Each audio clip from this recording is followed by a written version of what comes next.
Everyone, and thank you for joining today. My name is Tate McDonald, and I'm a partner here at Holland Knight. We're thrilled for the program that we have for you today because I know personally this is something I've been waiting for. I know that sounds kind of funny, but as someone who's spent their entire career helping companies navigate domestic clean technology financing options, this is a program that I've literally been waiting for 15 years. So we are thrilled I am thrilled here to have with me today my colleague Kevin Turner, who was formerly GC of EXIM, as well as Craig O'Connor with EXIM, a longtime clean tech expert that I'm sure many of you already know, as well as Scott Condren, senior policy analyst at EXIM, to talk through the new domestic financing capabilities and what we should know today versus what is to come with the program. Because as anybody in this space knows, setting these organizations and programs up is not easy. But the first key step in that, of course, is getting the authority to do it. So we're going to talk a little bit about the status of the program today and start to give everybody a glimpse into what's still to come versus what's established today. And of course, answer questions at the end. So Kevin, thanks for having me today. I'm going to turn it over to you first. Great, thanks, Tate. And again, welcome everyone. It's a pleasure to be here. And it's certainly a pleasure for me to be back with two former colleagues, Craig and Scott. I had the pleasure to work with them when I was at EXIM, and so really thankful that they were able to take time to join us today. I thought we'd start just, Craig and Scott, if you could just introduce yourselves to everybody and tell us a little bit of your background, and then we'll dive in. So Craig. Thank you, everybody, and thanks to Tate and Kevin for organizing this webinar. We're excited to be here with you today. I'm starting my 30th year at EXIM Bank. I said I'm counting. It's been as Kevin can tell you, it's a fascinating place to work because you work on different transactions all the time in different geographies, with different technologies. And so I started life as a loan officer here, covering the Middle East and North Africa. After a couple of years, I became the bank's environmental liaison officer, renewable energy officer. Job which I've had ever since, among other duties as assigned. We're a small agency, so I also do loan officer work and business development work and a lot of other different things. So EXIM Bank has a congressional charter that we receive every 5 to 7 years. We received the longest ever charter in December of 2019 for 7 years, and that kind of guides our activities. And so language in that charter includes EXIM Bank increasing its support for environmentally beneficial and renewable energy exports, includes helping U.S. companies compete with China. And so we're able to offer very long terms for renewable energy and climate beneficial technologies, and I can tell you more about that later. So I'll turn it over to my colleague, Scott. Thanks, Craig. I'm Scott Condren. I'm a senior policy analyst at EXIM. As Kevin indicated, I've been at EXIM for about 6 years. Before that, I was an equity analyst at a small money manager in Boston. And I've been spending the last year or so helping develop the policy parameters of our new domestic finance initiative. And beyond that, I cover such fun topics as content, additionality, and economic impact. So a wide range of things I cover. Excited to be working on the domestic finance one right now. Yeah, I'm glad we're only focused on the domestic piece today, Scott. So, well, great. Well, thank you again, both of y'all. We'll dive right in. So, Craig, I think let's first start off just to level set here for everybody. I know you've been at EXIM, as you mentioned, for a while. Can you just give the audience, just talking traditional EXIM, just a quick overview of the products that EXIM offers to support U.S. exporters? Sure. Well, thank you, Kevin. So as many of you may or may not know, EXIM Bank is a New Deal agency established in 1934 by Franklin Roosevelt, essentially to provide financing where it didn't otherwise exist. And in 1934, that was most of the world. And so EXIM Bank operates by the concept of additionality. So we really want to crowd in private sector money. We don't want to crowd it out. So we will provide 100% U.S. government, unconditional U.S. government guarantee of a loan that a commercial bank might make. We can provide direct loans, which is a fixed rate direct loan from EXIM Bank, typically for larger size transactions. We also provide export credit insurance. And so that enables small businesses to offer open account financing to their international customers. Insurance is typically 360 days or less. And there's also working capital guarantees. And so for small businesses that get a large export order and they have to build up the product and services for export, and many times they'll go to their local bank and they'll say, look, we've got this this need for working capital. And the bank will ask them, well, what's the source of repayment? Well, we've got this international contract. And it's very difficult for banks to gain security for cross-border loans. And so EXIM Bank is able to collateralize that loan, provide 90% guarantee to a commercial bank that might make a loan to U.S. exporters. We also look for a reasonable assurance of repayment. And I love that word reasonable because, you know, it's reasonable. And so that's part of the challenge of the job is making sure that, you know, we get repaid. And Scott, correct my figures if I'm wrong, but I think we've generated $16 billion of new money for the U.S. government over the last few years, primarily because our loss ratio is extremely low. So we do a pretty heavy due diligence on the projects that we support. And, you know, I think that the complexity that we're facing is changing all the time. The range of buyers is changing all the time. Projects are changing all the time. So that kind of gives you a 35,000 foot view maybe of what EXIM does. Yeah, that's helpful. Just kind of level set what EXIM has been doing and importantly to note continues to do even with the addition of the domestic program, which we'll move to here in just a minute. Craig, talk about right. You've been focused in this clean tech renewable space for quite a while. Can you just give some highlights of transactions just so folks get a sense of real world examples of what EXIM is doing? Sure. Well, if you go back in history, EXIM Bank financed many of the nuclear power projects in Spain and South Korea back in the 70s. We financed a lot of the hydroelectric facilities, the Itaipu Dam in Brazil, I probably mispronounced that, and the Yacyretá project in Argentina. And when I was starting my focus on renewables, a lot of renewables was hydro. It was geothermal. So we financed geothermal resources throughout the Philippines and Indonesia. Really wind and solar. We actually in 1995, we financed one wind turbine, right? It's a GE wind turbine for Zepso, a cement manufacturer in Mexico it made economic sense that they bought the wind turbine. Anyway, fast forward the clock to 2004, 2005. Renewables really started to grow. Why? Well, the technology got better. Germany was paying 52 euro cents a kilowatt hour for solar. And so all of a sudden, wow, yeah, we could, if you're a project developer, we could make this work. And so more investment went into the space. It was a little bit messy. It's kind of, you know, creative destruction. There's a lot of US companies that went bankrupt, but the ones that survived, First Solar, others, Hanwha Q Cells, they've been very active. And so EXIM Bank, one of the things I'm most proud of in my career is that EXIM Bank was the first financial institution, international or otherwise, to finance a national solar mission project for India. So India decided that, well, we've had tremendous solar resources. They had an auction, made the lowest price of energy win.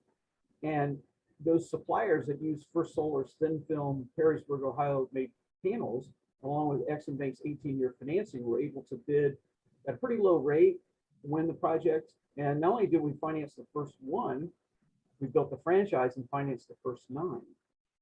So we really opened the market for solar in India. Wind energy, we financed the largest project in Central America, Serra de Hula, that used Gamesa's Pennsylvania-made wind turbines. Gamesa was a Spanish company, later bought by Siemens. And so we financed a number of projects for them. Speaking of Siemens, they make wind turbines in Hutchinson, Kansas. We financed the first grid-connected wind power project in Peru. We continue, and just to bring it up to today, you know, solar, I think 10 years ago or longer, is maybe $300 a watt. Now it's like $30 a watt. So you can see the competitive dynamics. Now, as we know, renewables are intermittent, so you need a way to store the energy. So battery storage systems have come a long way as well. The price continues to drop, and you combine solar storage, EXIM Bank's 18-year financing for countries that want resiliency and to basically bank the low-cost solar power. we're supporting companies like obviously Tesla, but also ESS that makes a long duration iron flow battery, EOS that makes a zinc flow battery. So there's a lot of investment going into the space. I mean, clearly, in our own lives, we need resiliencies. I live in a newer development, so I'm always thankful that the power lines are buried under the ground whenever we have bad storms and our power goes out, right? So everybody has these issues. This is a global business, which makes it pretty exciting. Yeah, well, thanks for all that work and for giving us those examples. You've been the bank has been involved kind of in the whole growth of this sector, right? As you just went through. What are you most excited about now? Either things that you see that EXIM hasn't traditionally been involved in that you're looking forward to, or just developments on the horizon that you see EXIM playing a prime role in helping to develop? Well, that's a great question. And I think it's kind of the culmination of all those technologies. Now you're seeing mini grids. So rather than have a big baseload power project like an Itaipu or a big solar project or big wind project and running transmission lines down highways to deliver power to substations, now you have something called mini grids. And so you'll have a smaller energy generation system that can provide power to a community, power to a smaller area. And so we're seeing mini grids take off in a big way, particularly in Africa, where you look and probably 60 to 70% of the population lacks electricity. And you look at the geography in Africa, it's 3 times the size of the United States. And so mini grids really make a perfect option. And here again, the US mini grids, just to define it, it could be, you could take a solar module, you could take wind, you could take storage, you take trackers or racking systems, the software. So it's a range of technologies or even small gas engines that go into the mini grids. And so we're seeing great demand throughout Africa, where it certainly makes sense, but also resiliency. And, the challenge with energy security. And I think clearly the supply chain challenge that we saw with COVID, and now, Russia's aggressive war in Ukraine means that energy security is paramount. And renewable energy and storage, mini grids give you an ability to do that. So we're seeing some large mini grids. Mini is almost a misnomer, right? So put a lot of these mini grids together, they can be pretty darn big. So watch this space because we're working on some pretty large projects in that area, and that's what gets me excited. Yeah, great, exciting stuff. So next we'll move to Scott and talk about the domestic program. But first, for the audience, just want to let you know, if you have questions, there's a Q&A box, a button on your Zoom there that you can click and type in your questions throughout the event. And then we'll either get to those during the program or certainly we've reserved time at the end. So please ask your questions. So Scott, first, congratulations and thanks for all the hard work of the months and months you've been spending on this program. I know, as I've told folks, right, that EXIM's had the authority to do a domestic program for many years.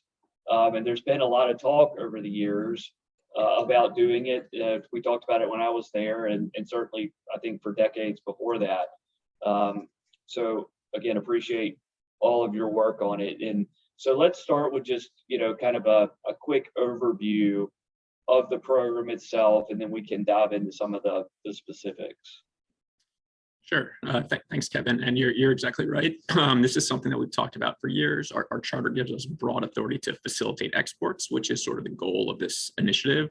We just never, in the past, really had the right time to really flush it out, to invest the time in making it, something that could be used with the supply chain issues that everyone's aware of, with the investments needed in clean energy tech and other parts of the U.S. industrial base. We thought this was a good time to invest in it. We got the executive order from President Biden, and the supply chain reports recommended we look into this, and that's what we did. And really what we proposed is just, to keep it simple, a way of extending our existing buyer financing tools, direct loans and loan guarantees to domestic projects with an export nexus. it's really a complement to our longstanding domestic working capital program. Our working capital program has always been domestic, but we're really talking now what's new is long-term financing domestically for capital investment. And so what we brought to board were really the policy parameters that allow us to do that. We're not changing a lot of what we do. The underwriting process is identical, same reasonable terms of repayment, same additionality that Craig mentioned, except we need to make something different. We want to keep it the same. And that's what we proposed is, these new standards around what, is a suitable export connection to justify EXIM involvement. We can't do purely domestic projects. There were some issues with having a content policy domestically. So how do we scale our financing and show we're meeting our core mission of US jobs, which really hasn't changed. We're here to support US jobs via exports. Yeah. So let's dive into some of those specific points in the program, the parameters. So export nexus, obviously, right? That's a key component. It is the export-import bank. So talk about, there are two thresholds potentially that apply. So talk about those and what companies need to be looking at. Sure. So the export nexus is how we make sure we're meeting our charter mandate to facilitate exports. As I said, we want to make sure we're not doing something purely domestic. So what we set in general is what we say is a 25% export nexus, which means for a new factory, we want to see 25% of new production exported. And that's really over the life of our financing. We're aware that in any given year, it could go up or down. Some factories need to sort of ramp up to exporting enough. So we're willing to be flexible on it and treat everything on a case-by-case basis. But that's the general idea, is over the life of the financing, on average, 25%. We also have certain charter priority areas, such as climate tech, such as what we call our transformational export areas, such as semiconductors, biotech, as well as small businesses. Recognizing that those companies and industries are more nascent, they might not export as much immediately to begin with, and we want to really make sure we're ready to support them. They have a lower export nexus of only 15%, so it makes it a little bit easier to qualify for the initiative. Hoping we can help grow these companies into the major exporters in the future. We won't be comfortable in advance. There's sufficient evidence that these companies will export. We need to make sure that's accurate, and then we do have stakeholders who are concerned with making sure that that we were being accurate. So there will be annual reporting requirements, and if the export nexus is being missed significantly over time, certain remedies will have to take place, starting with just a written plan to increase exports, contacting other USG trade promotion agencies, and then ramping up to potentially penalty interest rates, just to make sure people are incentivized to export what they planned. Or we can review and see if the world has fundamentally changed and the export nexus is no longer achievable. The idea is to be flexible, to make sure there are some incentives for folks to make sure the exports are being hit. Yeah, that's a great point. I appreciate you highlighting the flexibility there, because I think that is one of the questions that I'm getting a lot is the life of the loan could be a long time, and especially ramping up. Obviously, it's hard for somebody to say now with certainty in 5 years my exports are going to be equal to this exact amount. So I think that's a great position y'all are taking on that. Another important factor is the jobs created concept and how that relates to the total, right? Everybody's interested in the total dollars that EXIM can provide in financing to a project. So talk about how those two play together. Sure. So just as a quick background, content policy of our export transaction, that's really a proxy for jobs, because it's hard to measure the amount of jobs supported by a discrete export of a single good. You can estimate it, but it's contestable. For a domestic project, we have much better line of sight into the actual job supported. If you're building a factory or a project, you can just go, okay, we're going to have 100 construction workers employed for the next year. We know it'll take 50 people to operate the factory.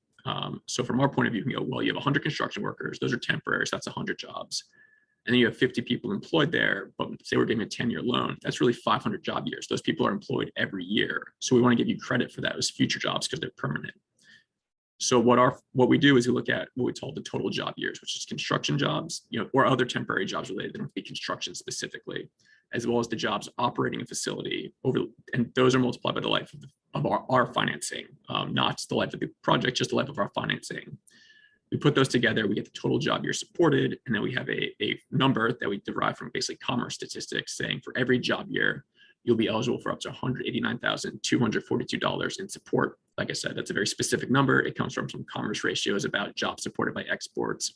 We're basically trying to align our support, make sure we're supporting the same number of jobs domestically as we do with our export transactions. And that generally provides a pretty good amount of support based on a lot of the projects we've seen, sort of estimates, and we're always, we want to fill in gaps. So hopefully there'll be a lot of times be private sector financing along with us. And we think it's a good number. Right. And then, so you would, a project, you would look at those numbers, get that total dollar amount, and then there's a cap at 80%, right, of the project cost.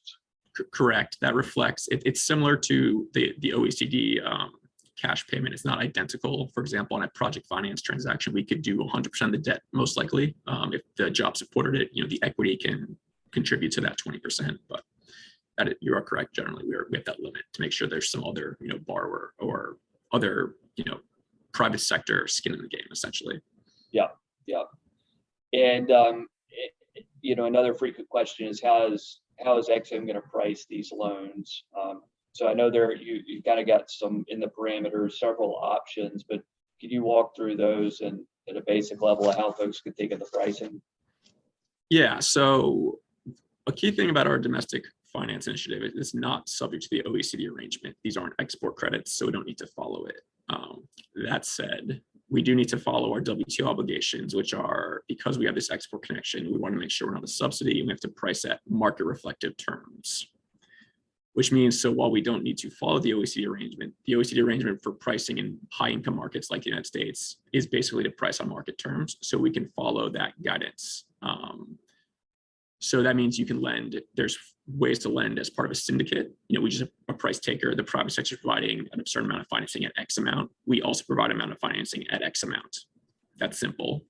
There will be cases where there's not private sector participation in a deal, in which case we can price our guarantee using either similar credit default swaps, bonds issued by the borrower, if we can. And if not, there's something the OECD called the through the cycle market benchmark calculator, which allows you to calculate a market premium for a wide range of credit risks and tenors. And we can always fall back on that as the pricing for our credit, for the credit risk. If we're doing a direct loan, we would price the interest portion at SEER. So the same as our direct loans overseas. So it's really not particularly different than how we do overseas transactions. We just have a bit more flexibility as long as we can show that, yes, this is a market reflective price using some methodology. Yeah. Going back one step back to the job supported, indirect jobs, how are you thinking about that? So just take, for example, is it the construction worker, using that example, the construction workers themselves, which if you've kind of gotten an engineering report from the company, they say we're going to employ 100 construction workers. Does it expand any beyond that to kind of indirect jobs, or is it just what somebody can put in really an engineering type or project budget? Those are the jobs that you count. It would really be the ones in the project budget. There's a little bit more flexibility maybe with the construction jobs because they will have the EPC will have, if there's an EPC, will have subcontractors, and they might have subcontractors. In terms of the operating jobs, that is really limited to the people actually at the plant, not jobs at the suppliers to the ongoing facility. There's a couple of reasons for that. One, it's harder to track those jobs. We don't have a relationship with those companies. And two, there are some modest WTO risks that can be seen as incentivizing domestic goods over foreign goods, because we certainly wouldn't count foreign jobs in these calculations. So we're not counting those jobs for now. Okay. So, I'm passing along some questions that we're already hearing on the pro, which I'm sure y'all are hearing internally as well. And, a common refrain is, right, companies that are already kind of in the advanced planning stages, or actually, have bought a piece of property and are starting construction on a facility. Are they eligible for this new domestic program? What is kind of the cutoff, the reach back? How do you deal with that? Yeah, that's a great question. So domestic finance follows the same reach back policies as we currently have, which they were significantly sort of, I think, made more flexible about a year or two ago. I would say the only thing I'd flag for reachback is they still need to meet our additionality standards. So if someone has already started a project and presumably arranged financing for it prior to EXIM's domestic finance initiative being approved, or even really something they could consider, it might be a challenge to explain to us why we're actually needed. We want to make sure we're not coming in and displacing someone's financing that's already been arranged. But that's not to say that there can't be a valid reason for us to come in and that we are needed. We just would need to look at that carefully when it's, like I said, a project that's already been started that really couldn't have been relying on EXIM financing to sort of get to the finish line. Yeah, I guess a question following on that would be, if somebody, obviously, if they really needed to get going on the facility and they had to take short-term expensive debt to get kind of moving, is that something, right? That's something you would look at to say that might be a valid reason for EXIM to come in, to be able to provide longer term, more stable debt. Yeah, I think we would certainly be willing to evaluate on a case by case basis. I don't want to rule anything out. I just was flagging that would be our biggest reachback issue, with additionality. And certainly, there could be a case where they started moving with expensive debt, but if they can get more market rate, maybe the project will change, be bigger in some way, or something like that would also be a valid reason. Okay. And then what about facilities that are importing, right? So you're going to build a new factory and you have, major equipment or machinery that's being sourced from overseas.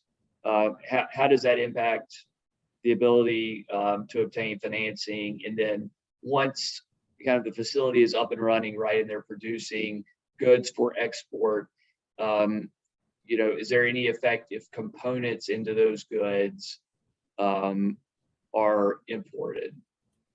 Sure.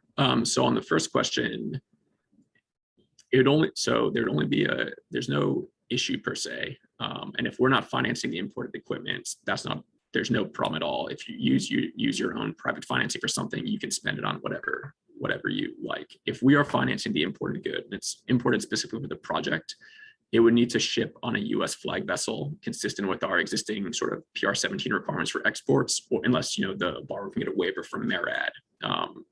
If this is stuff that might have been imported but sort of generally available in the country, they buy it from a local distributor, we're not going to look to track down where it originally came from or where it's shipped. We're talking about specialized equipment imported specifically for the project that EXIM financed is what we'd have the U.S. flag shipping requirement.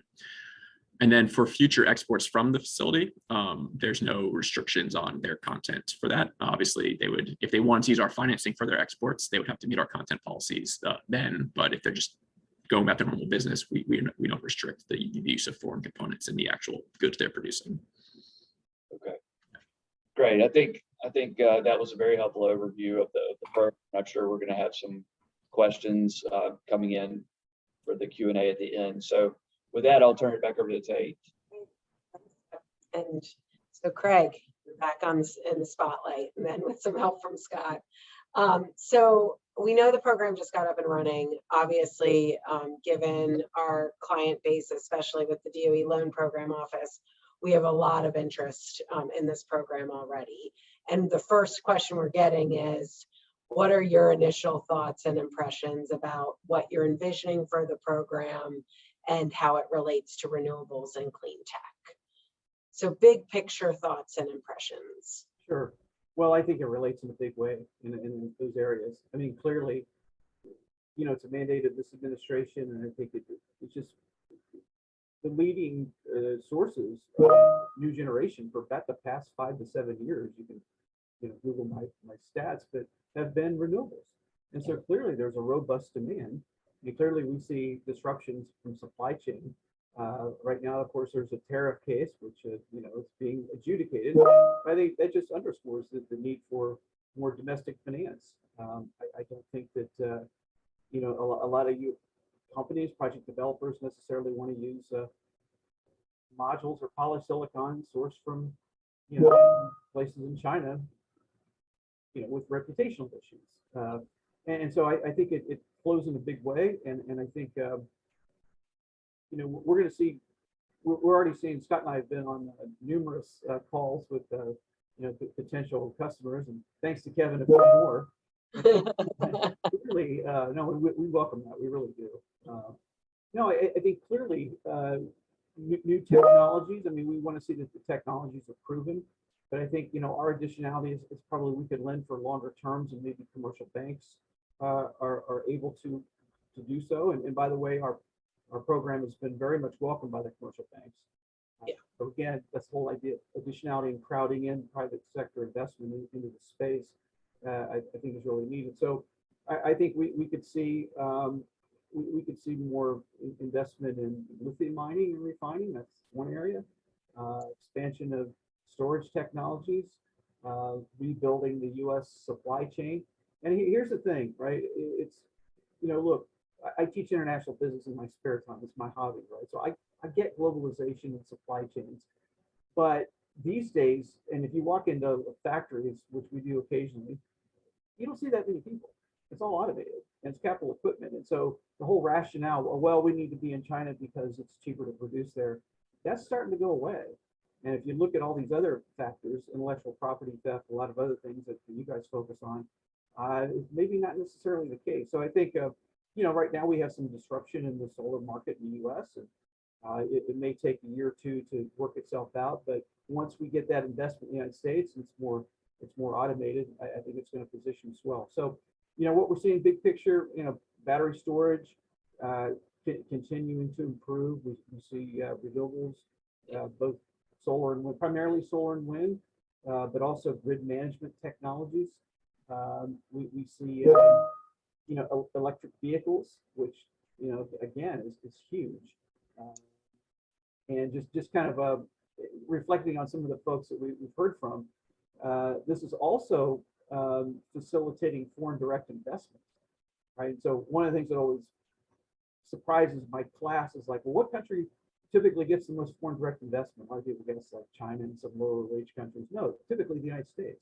Why? Because this is where the money is. It's where the market is, right? It's like the old joke about John Dillinger. Why do you rob banks? The prison psychologist trying to get in the mind of the criminal. He's very simple. That's where the money is, right? So that's why the companies are here, because this is where the market is.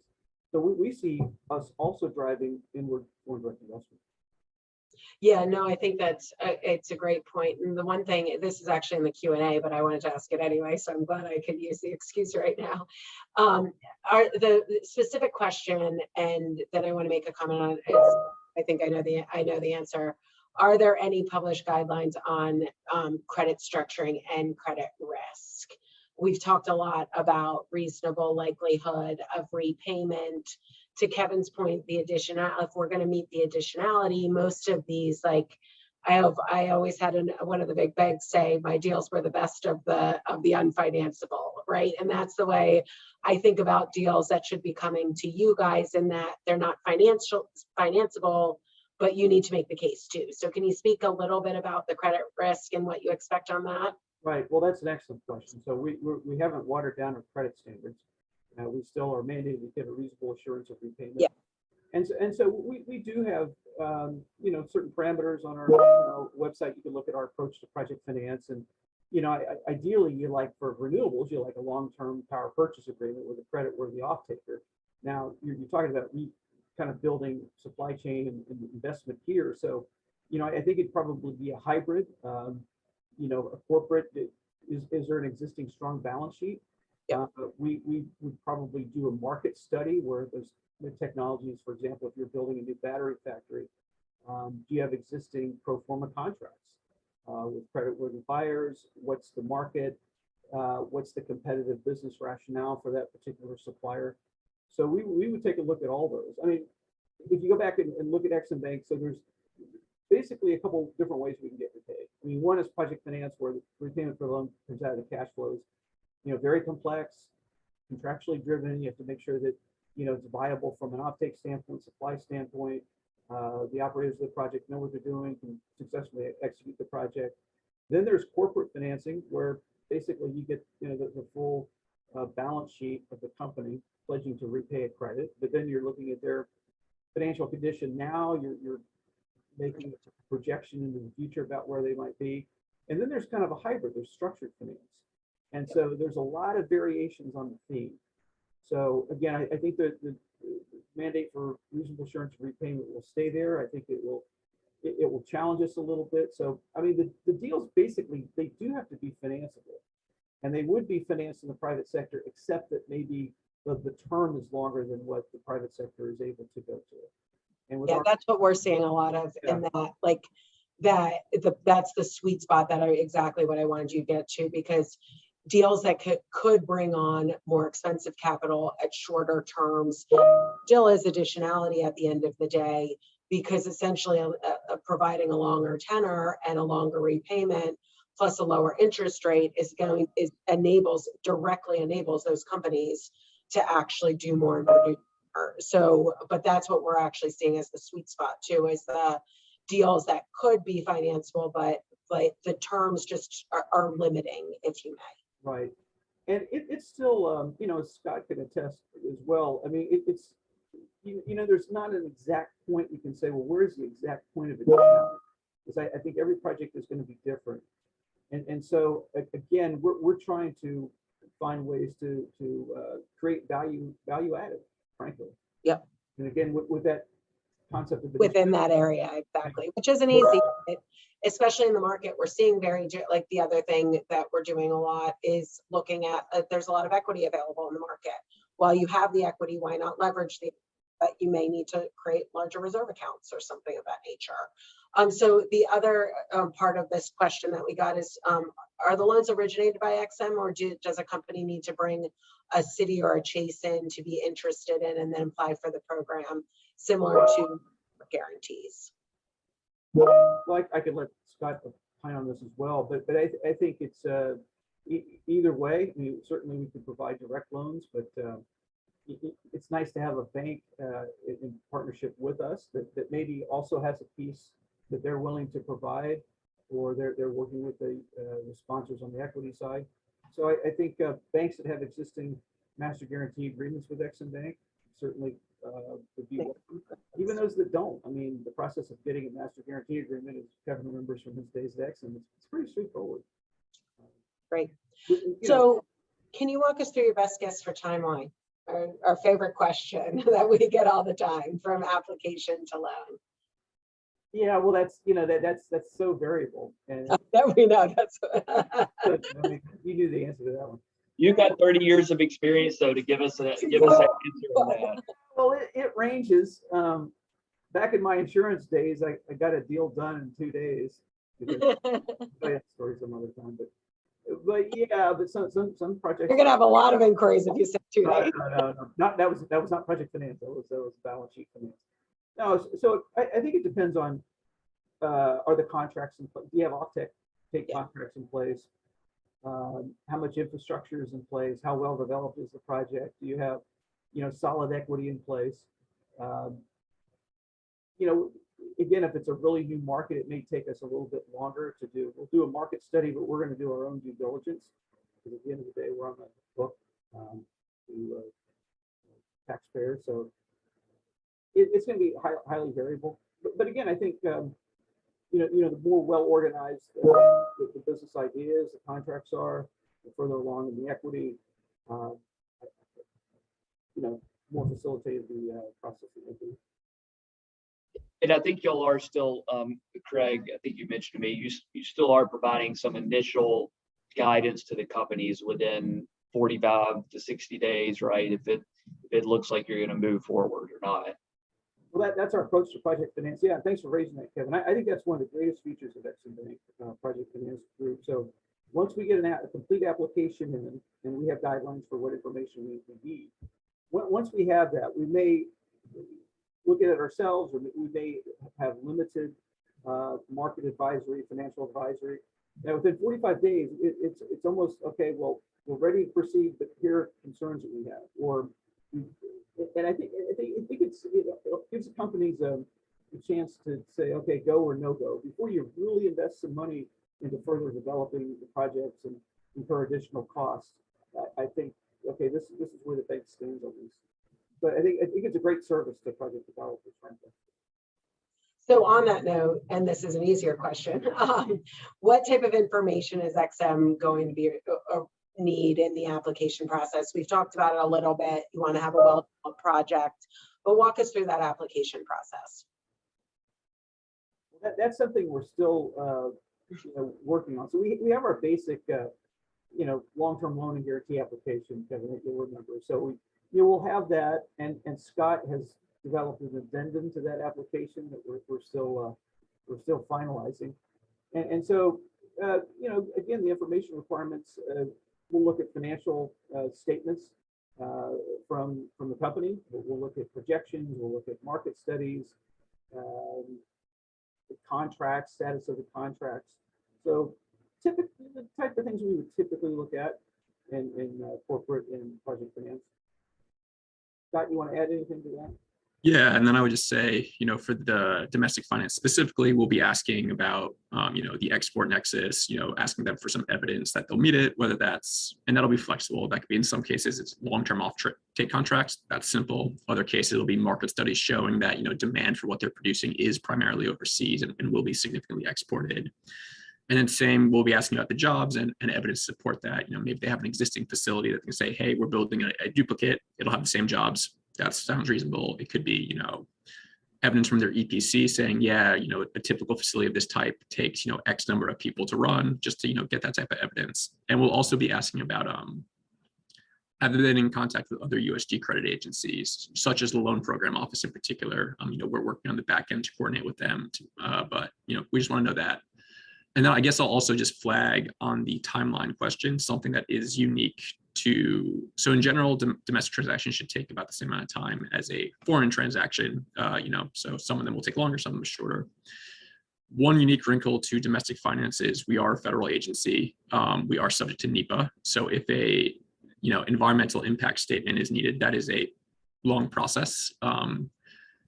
If another agency has already done that, if they need to get federal permitting, and so someone else has done that impact statement or is in the process of doing it, we don't have to do our own separate one. We can sort of ride their coattails, is not the legal term, but is essentially how we can think about it. So I do want to highlight that as a unique wrinkle to domestic finance is NEPA and some other potential US environmental. You are proactively answering a question that's up on the screen already. Is on NEPA in particular, is there anything else with regard to EXIM leading it? I mean, has that been an issue so far? Do you have that set up? Obvious, as someone who does NEPA across agencies, it's really what NEPA comes down to a lot of times is the agency leading it. So why don't you talk a little bit about prepping on that to not scare people away after Craig got everybody interested?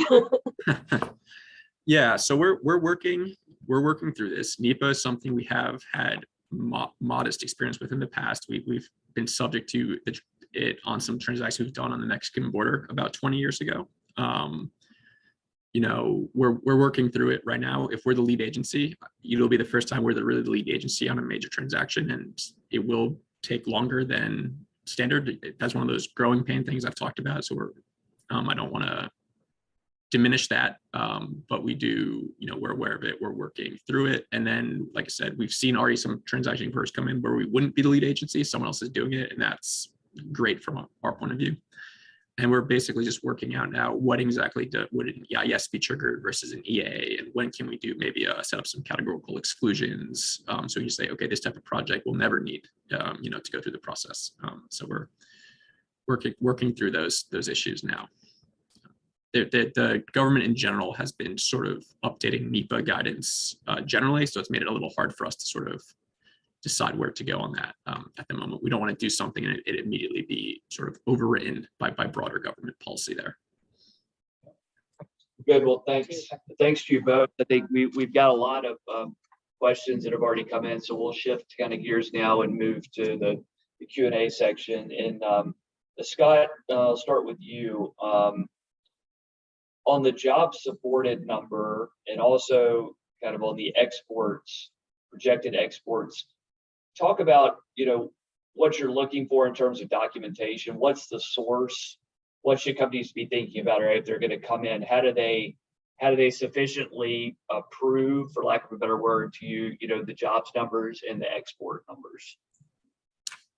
Sure. So It will be sort of flexible on a case by case. A smaller transaction that's maybe a pure corporate will have less outside documentation than like a big project finance, where we're going to have EXIM will have lots of market advisors and marketing reports that we can ask to opine on the reasonableness of of estimates. But in general, for the export nexus, like I said, for project finance, we'd probably have the long-term offtake contracts. We'll see that as part of our normal due diligence, so we can be very comfortable that those are going to be met. Like I said, we can see marketing reports showing demands overseas, not maybe relevant to clean tech, but we know, for example, semiconductors, almost all back-end assembly, testing, and packaging happens in East Asia. So if you're making a new foundry here, you're probably going to export almost all the production, and we can be comfortable with that. If you're already exporting a lot from an existing facility, we can look at that. If you're building a new line specifically to fulfill export demand, or at least technical specifications for exported goods, we can look at that. On jobs, again, hope companies should have a good sense of their own employment, so we'd rely on them a lot to tell us at least the operating jobs. We understand things change, labor becomes more, labor becomes more productive, so we understand these might not be 100% accurate. If someone's like, we're going to hire 100 people and they hire 98, that's not going to be an issue.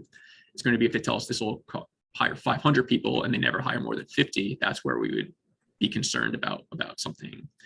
And that's where we'd look for evidence showing that similar facilities employ that number of people. EPCs telling us, it's like, hey, it takes about 100 people to run this plant. If the company then tells us no, it'll take 300, we'd have to look into why there's such a big variance there. So I can't say this is the single piece of evidence we need on every single transaction, but you get a range of like what we could look at and and what might make us comfortable and make our board comfortable at the end of the day. They're the ones who have to decide that, yes, we believe these projections are accurate and reasonable. Yeah, I think that's helpful, and it's kind of a key theme and takeaway from the comments generally today, right? It's EXIM has set out the parameters, but beyond that, it really is there's not a lot of stringent requirements. You are looking at things on a case by case basis and work, flexible and working with companies to get to the end result and show EXIM what they need to see under the parameters. Yeah. I mean, there's always a tension with EXIM between giving really clear advice, like this is exactly what we need to see, versus being flexible enough to deal with reality. So we're trying to be flexible at the moment, and we didn't want to bring something to the board that said you need to bring us X, Y, and Z, because we might not always have that for very good reasons, and we don't want to box ourselves in. So Craig, back to you.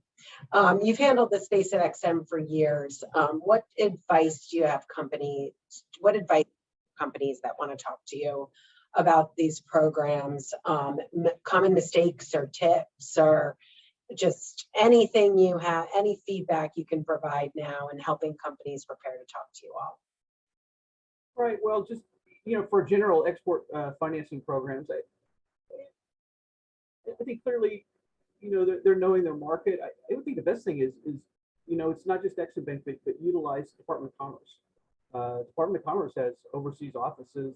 They have foreign service nationals that work for us, and so it depends where they are in the process. If they're exploring a market, and hey, we need to find a representative in Turkey or Colombia, can you recommend? I said, well, I can't recommend. Let me recommend you to the person who's been working at the U.S. Embassy Commercial Service in Colombia for 3 decades or somebody like that. So I think having a clear objective in mind of what they want to accomplish, the markets where they want to go. Project readiness probably too overall. Making sure the project's not too early. We're always available to speak with someone and kind of advise them on what we're able to do. They might have certain questions about markets, because there's big differences as you might envision across geographies. And so I think that to think clearly about the needs, what are the contractual needs? It depends on where companies are in the process. Perfect. Okay. Craig, while we're talking to you here, I follow on with an audience question on kind of collateral and security package. Just give folks a sense of what you're looking for generally as you're putting the deal together on that. Right. Well, on the yeah, on the export financing, and I guess on the domestic financing as well, I think a lot of this would typically be, you know, the guarantee from the company, the parent company on repaying credit. Sometimes in our international projects, as you remember, we take a lien on the equipment. If it's a smaller deal, maybe it's just a negative pledge, which means thou shalt not pledge this collateral to another bank to obtain other financing. I think there may, you know, Tate alluded to this earlier, that there may be some escrow accounts. I mean, if there's some uncertainties, I mean, typically on project finance, it's a 6 month debt service reserve account.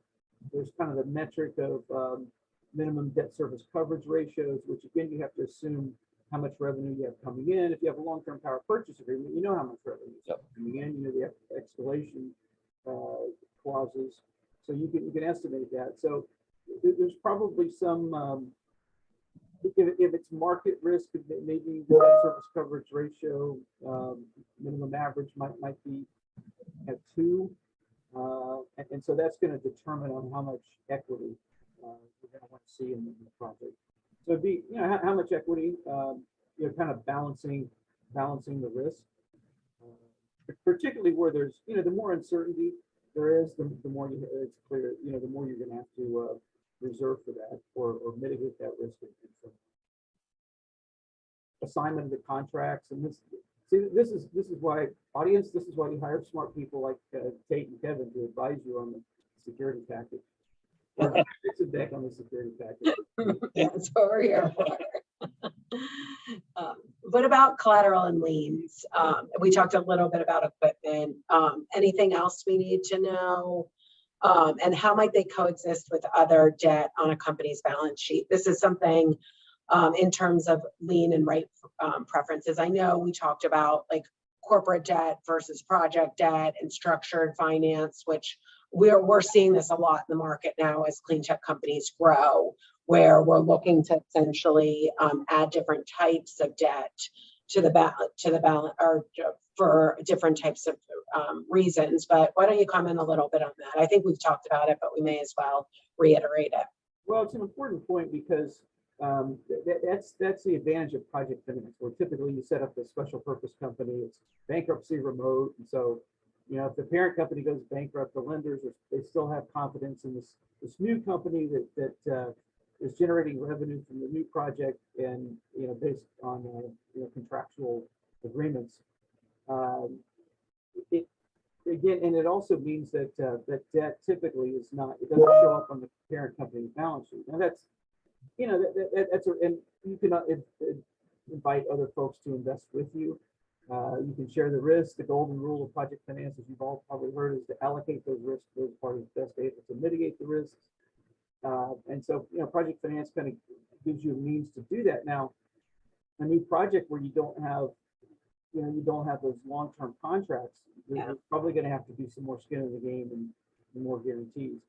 And, you know, how that, you know, how that meshes with existing debt is, you know, again, something that the companies would have to sort out. Yeah, and we actually had to end up the loan program rule is reasonable prospect of repayment, and there's just a new definition that we helped write in the IIJ and bill and IIJA, because we're not, long-term offtake contracts aren't the standard in the energy market anymore. So we really need a combination of all of these factors, including, I mean, some things in the term sheet too, like cash sweeps, but a lot of the things we've already talked about, everything we've already talked about today is what's included in that definition to essentially help get to reasonable prospect of repayment. Yeah, market risk is a challenge, and banks, I got to tell you, we work for them. Banks don't like market risk. No. Without some, you know, serious homework, without the idea that, look, this is a factory that can sell what they produce. Right? They have pro forma contracts. They have cost advantages, they have technology advantages, and, you know, again, it's balancing this need for longer debt, maybe additionality, whereas they needed versus getting repaid. You might see that a lot of projects with market risk, maybe it's limited to, you know, 10-year financing. Because, you know, that's the longest horizon that, we feel comfortable with based on the market. I think maybe a shorter term. And But that's why this is such a great place for the government to participate. so you can see that, you kind of threading the needle a little bit. Without a doubt. Reminds me of the Casey Stengel, the famous baseball manager. He said, making predictions are very difficult, especially when it's the future. This tortured way of English. Hey, Scott, got a two-parter kind of up a policy alley here.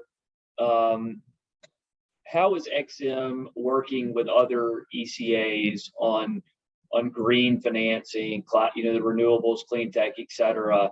Are there any kind of programs or co-financing arrangements, et cetera? And then what benefits is EXIM itself providing? Any enhanced benefits, easier terms, et cetera, in this clean tech renewables space? So on the domestic side, we haven't really discussed co-financing with other ECAs, and the benefit that we can provide these clean tech companies is the lower export nexus is really the primary thing for domestic finance. More broadly, the OECD has their climate change sector understanding, which allows for longer repayment terms and things like that for green investments. And I know it's a ongoing topic of discussion, ways to improve that, make it better. I can't really speak to that directly. That's I'm in the policy analysis side of OPAIR. That's the international relations side. So they know better, but I know it's something they're looking at. I know we do have lots of co-financing agreements with other ECAs in the teens, I believe, and we're certainly always looking for projects to partner on. And I know we'd love to do clean tech projects overseas as well as domestically, and we'd love to partner with our other ECA friends. Yeah. Good question. Craig, go to you. Can you talk, we've kind of touched around it some, but specifically on technology risk and innovation, right? You see a lot of different companies I know coming through at various stages of technological development and what's proven or not proven and at what stage the company is. Can you just walk the audience how you think about that, and what is there a cutoff of it's too early for somebody on the technology risk side to be coming in? That's a great question. So we have an engineering group, and typically our engineers like to see 24-month, 1 year to 24-month runtime commercially viable projects that have been out in the market. Now, again, in this program, you may have some new technologies, maybe improved technologies, and so it is a challenge for us. Ideally, we'd like to see the technologies proven, at least have some data that the engineers can analyze. So it's maybe the first out of the gate, first of a kind technologies, probably. I mean, that's what the DOE loan guarantee program is designed to do, as you all well know. ARPA-E doing some great work, and I think clearly for us, it almost has to be proven technology, because think about the customers. The customers don't want to buy technology that's a first of its kind. I mean, none of us want to be a guinea pig on the new model, right? I remember the iPhone one of the iPhone versions wasn't working. They said, no, the customers are just holding the phone wrong, right? No, that's not going to work. Okay, so it's have issues with the additionality too. It's almost because the DOE. a credit issue. It's like, well, how do you know the customers are going to buy this? Yeah, it's a good point. All right, so it has to be a little bit more developed than maybe just technology that's just cross the valley of death and right out of the lab and into the market. Not here. Be further down that road or over that mountain, whatever metaphor you're Well, I think we have hit our 1 hour mark here. And so Craig and Scott, just want to again say thank you. Really appreciate your time. Thanks for your public service and the years of work you both have been doing at EXIM. Really appreciate that service. And I know the companies will be reaching out after this, and look forward to talking with you both soon. And to the audience, thank you for joining us today. Please don't hesitate to reach out if you have questions or would like to talk about these programs in more detail. So with that, we will end it. Thank you.